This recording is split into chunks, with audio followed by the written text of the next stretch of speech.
안녕하세요, 율리입니다. 반갑습니다. 자, 오늘은 지난 시간에 이어서 지난 시간에 말씀드렸던 그 코드들 있잖아요. 그것을 이용해서 실제로 데이터를 쿼리하는 그런 실습을 해보도록 하겠습니다. 저희가 JDBC를 이용해서 데이터를 가져올 건데요. 그런데 그러기 위해서는 먼저 오라클 서버에는 테이블이 정의되어 있어야 되고 몇 개의 데이터가 입력이 되어 있어야 되겠죠. 제 오라클 수업을 들었던 분들은 아시겠지만 이런 형태의 구조를 갖고 있는 테이블들을 정의를 했습니다. 그래서 만약에 이런 형태의 테이블들을 정의하지 않았다고 하면은 제 오라클 수업을 좀 먼저 보시고 거기에 있는 내용을 먼저 확인해 보신 다음에 이런 형태의 테이블 준비하는 게 좋을 것 같은데요. 저 같은 경우는 주로 실습에서 멤버하고 노티스를 가지고 주로 실습을 하기 때문에 이 내용이 이제 없다라고 하면은 이런 형태의 스크립트를 실행하시면 될 것 같아요.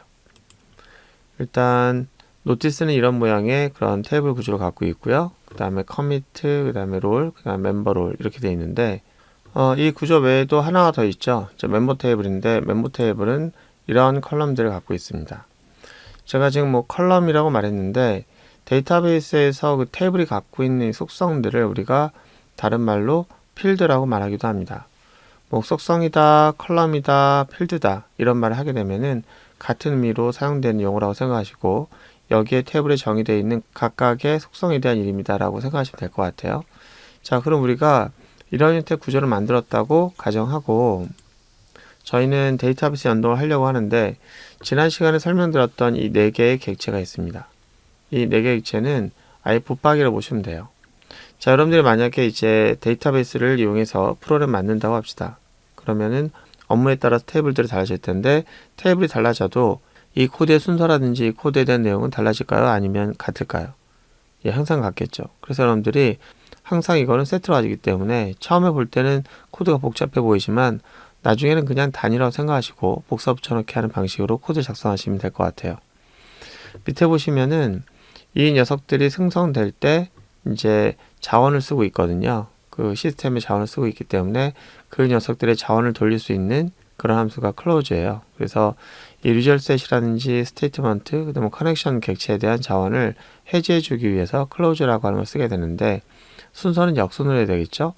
자, 요 녀석이 제일 바깥에 있고 그 다음에 statement가 그 다음 resultset이 이 안쪽에 여러분들이 복잡한 구조를 갖고 있는 집에 들어간다고 할 때 바깥에서 문을 열고 들어가지만 나올 때는 안쪽부터 문을 닫고 나오잖아요. 뭐 그런 식으로 생각하시면 되겠습니다. 요거 항상 기억하시고요. 요걸 안 하게 되면은 뭐 프로그램 끝나게 되면 자원은 저절로 반납이 되긴 하겠지만 일반적으로 여러분들이 딱 자원을 쓰고 빨리 돌려주는 게 다른 사람들 빨리 자원을 쓸 수 있도록 하는 그런 배려를 할 수 있겠죠. 자, 성능에 대한 부분이기 때문에 빨리 클로즈를 해주는 게 좋겠습니다. 자, 이렇게 하고 나서 우리가 이제 이 코드에서 추가적으로 알아야 될 것이 이 두 가지인데요. 일단 데이터베이스 접속하기 위해서는 뭐가 필요할까요? 그렇죠. 어느 서버에 접속할 건지, 그 다음에 어느 데이터베이스에 접속하려고 하는지, 그리고 어떤 사용자가 어떤 비밀번호를 갖고 인증을 하려고 하는지 그런 정보가 있어야겠죠. 아이디와 패스워드는 여기다 썼습니다. 그렇다면은 여기 URL, 다시 가면 어느 서버에 접속할 것인지를 입력할 수 있는 그런 정보 구조가 있어야 되잖아요. 위에 스트링으로 이렇게 구조를 저희가 정의했습니다. 이대로 쓰셔야 돼요. 스펠링 하나 틀려도 안 됩니다. JDBC 땡땡이에요. 땡땡이 세미콜론 아닙니다. 땡땡이고요. 콜론이에요. 오라클 콜론 땡땡 쓴 땡땡 골뱅이 쓰시고 자, 요 주소 대신 여러분들 컴퓨터 쓰고 있다고 하면은 로컬 호스트라고 쓰셔도 상관없습니다. 여기 있는 정보는 여러분들이 데이터베이스를 우리가 접속하기 위해 사용했던 그 SQL 데벨로퍼 있잖아요. 거기에서 환경을 설정할 때 이런 모양을 했었어요. 여기에는 호스트 이름이 들어가는 거예요. 이거 그 다음에 땡땡 쓰고 1521 그 다음에 내 접속하고자 하는 녀석이 PDB 서버이기 때문에 이 녀석을 그대로 쓰시면 됩니다. 스펠링이 틀리면 접속이 안 되고 그 접속하다 오랜 시간이 걸리다가 결국은 커넥션이 끊어지게 될 거예요. 자, 그 다음에는 이 SQL에 대한 내용인데요. SQL은 저희가 그 노티스라고 하는 게시글 공지사항을 등록하는 테이블을 따로 준비했다고 하면은 거기에 있는 내용을 다 줘야 할 거예요. 그래서 쿼리문을 이렇게 만들 겁니다. select 별표 from notice 노티스 테이블에 있는 모든 컬럼에 대한 내용들을 다 줘야겠다. 이런 쿼리를 저희가 준비했습니다. 그러면은 좀 볼까요? 이걸 통해서 연결이 확립이 됩니다. 인증이 된 거죠. 인증이 돼서 이쪽 서버에 가서 인증된 결과를 가지고 연결이 확립이 돼요. 그 상태에서 이제 실행 도구를 준비한 다음에 그리고 나서 요 쿼리를 실행하는 거예요. 쿼리를 이 함수를 통해서 실행하게 되면은 서버 쪽에는 결과 집합이 만들어질 거고 그 결과 집합을 사용하기 위해서 리저셋이라고 하는 그릇 역할과 그 다음에 커서를 움직일 수 있는 도구를 준비합니다. 자, 이렇게만 하면은 이제 서버에 실행된 결과가 있는 거예요. 저희가 이제 가져와서 쓰기만 하면 됩니다. 이걸 실행하는데 문제가 없다면은 이제 가져오면 되는 거예요. 이제 우리 RS라고 하는 녀석의 기능을 빌려서 이제 넥스트로 출하게 될 거예요. 그러면은 커서 한 칸 내려가면서 첫 번째 레코드가 슝 하고 이 객체에 담겨지게 됩니다. 이제 우리는 여기에 있는 그 값을 꺼내면 돼요. 꺼낼 때는 컬럼 단위로 또는 속성 단위로 또는 필드 단위로 데이터를 꺼내게 되죠. 저희가 타이틀이라고 하는 컬럼을 갖고 있어요. 노티스에는 그 타이틀 컬럼에 해당되는 값을 주세요라고 하는데 이 녀석이 정수형이면 인트로, 이 녀석이 문자리니까 스트링형으로 달라고 합니다. 그러면 스트링을 달라고 했으니까 그 스트링을 받아가지고 저희가 출력하면 돼요. 타이틀을 가져왔는데 네임에다 담았네요. 자, 타이틀은 타이틀로 담는 게 바람직하겠죠. 어쨌거나 우리가 그 타이틀을 받아가지고 출력하는 결과를 이제 봤는데 출력하는 코드를 우리가 봤는데 이걸 한번 실제로 코드를 작성해가지고 수행해 보도록 하겠습니다.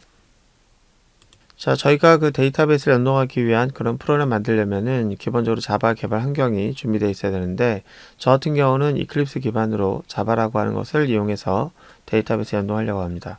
만약 이클립스를 연동하는 방법을 모른다 또는 이클립스 써본 적이 없다 또는 자바를 한 적이 없다 라고 하면은 자바 수업을 먼저 듣고 오시는 게 바람직할 것 같고요. 제 자바 수업의 동영상에 보시면은 이클립스를 사용하는 방법이 설명이 되어 있으니까 그걸 좀 참고해 주시기 바라고요.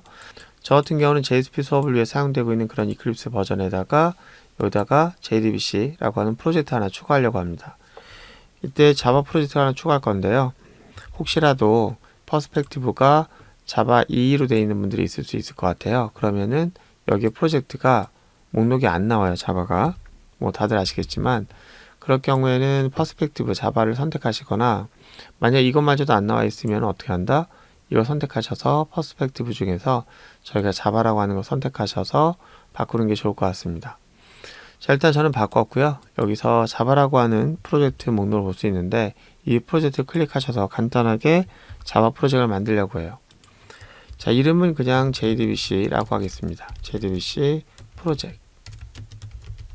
자, 이렇게 해서 그냥 엔터 눌러서 닫도록 할게요. JDBC 프로젝트에다가는 이 소스에다가 클래스 파일 하나 추가할 건데 이 클래스 파일에다가 이제 코드 작성하겠죠. 프로그램이라고 하는 이름의 자바 파일 만들고 위에다 패키지에다가는 ex1이라고 만들 겁니다. 여기는 메인이라고 하는 녀석을 추가하도록 하고요. 그리고 피니시를 누릅니다. 자, 저희는 이제 여기서 프로젝트를 추가할 건데 이때 4개 액체와 함께 클로즈를 해주는 그런 코드까지 있는데요. 그걸 기본적으로 복사해서 붙여넣도록 하겠습니다. 자, 이렇게 해서 저희가 그 기본적인 내용을 복사를 해왔습니다. 이 상태에서 URL하고 그 다음에 SQL하고 이 정보를 여러분들이 준비하시면 되는데요. 자, 그럼 URL부터 먼저 준비하도록 하겠습니다. 일단 여기에는 스트링이라고 하는 변수가 하나 필요할 것 같고요. URL에다가는 이렇게 써야 되겠죠. 자, 그 다음에 저희가 준비할 것이 있다고 하면은 이제 여기 사용자 계정 정보인데요.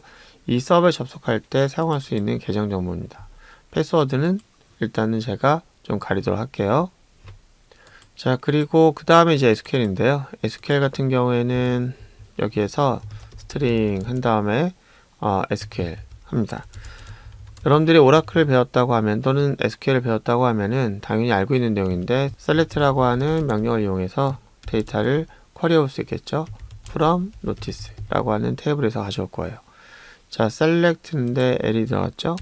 여기서 스펠링이 잘못되면은 쿼리할 때 오류가 발생하겠죠. 자, 그리고 자, 이 빨간 줄이 가지고 있는데 이거는 이제 예외 처리에 대한 내용인데 이거는 간단하게 눌러서 던지는 방법을 하겠습니다. L 눌러 주시기 바랍니다. 계속해서 빨간 줄이 거지죠. 이거 말고 다른 예외가 있으니까 다 던져주시기 바랍니다. 자, 그렇게 해서 우리가 일단 오류가 없어요. 자, 이렇게 하면은 기본적으로 데이터베이스에 연결이 되고 실행까지 끝난 겁니다. 실행까지 끝났기 때문에 저희는 이제부터는 이제 가져오면 되는 거예요. 가져오기 위해 쓰는 것이 바로 뭐다? rs.next. 자, 이렇게 해서 한 줄을 가져오고요. 하나 가져왔으니까 그 가져온 것을 출력해 봐야겠죠. 그래서 타이틀을 가져올 건데요. rs.getString 해서 타이틀을 가져오겠다. 자, 근데 데이터베이스에서 가져온 그 컬럼을 이용하는데 컬럼명이 대문자인지 소문자인지를 구분하지 않아요. 저희가 소문자 쓰고 싶으면 소문자 써도 되는데 그쪽에서는 대문자를 이용해서 전달했으면은 대문자 쓰는 것도 바람직하겠죠.